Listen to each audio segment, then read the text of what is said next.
ఏంటి? ఇప్పుడున్న paper currency రద్దవుతుందా? అంటే అవును అనే సమాధానం వినిపిస్తుంది.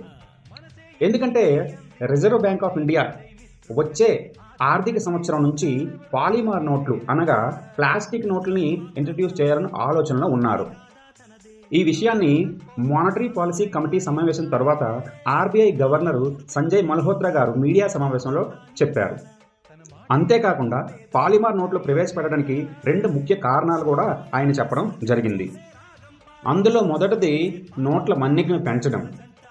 కాగితపు నోట్లతో పోలిస్తే ప్లాస్టిక్ నోట్లు జీవితకాలం సుమారు 2 నుంచి 4 రెట్లు ఎక్కువగా ఉండటం వలన, అంతేకాకుండా తక్కువ విలువ గల నోట్లు అనగా 10, 20, 50 వంటివి ఎక్కువగా చలామణిలో ఉంటాయి. కాబట్టి ప్లాస్టిక్ నోట్లయితే చిన్న నోట్లు ఎంతో ఉపయోగంగా ఉంటుంది. అంతేకాకుండా రెండో కారణం ఏమిటంటే దేశ ఆర్థిక వ్యవస్థ అవసరాలు పెరుగుతున్న నేపథ్యంలో కరెన్సీ ముద్రణ సామర్థ్యాన్ని మరింత విస్తరించడం కోసం ఇదొక కారణం ఆయన చెప్పారు. అయితే ఆర్బీఐ ప్రకారము కొత్త పాలిమర్ నోట్లు భారతదేశం వాతావరణము వినియోగానికి అనుకూలంగా ఉన్నాయా లేదా అనే అంశాలపై సమగ్రంగా పరీక్షించిన తర్వాతే వినియోగానికి విడుదలవుతాయని ఆయన తెలియజేశారు. ఇటువంటి మరింత ఇన్ఫర్మేషన్ కోసం ఛానల్ని ఇప్పుడే సబ్స్క్రైబ్ చేసుకోండి. Thank you.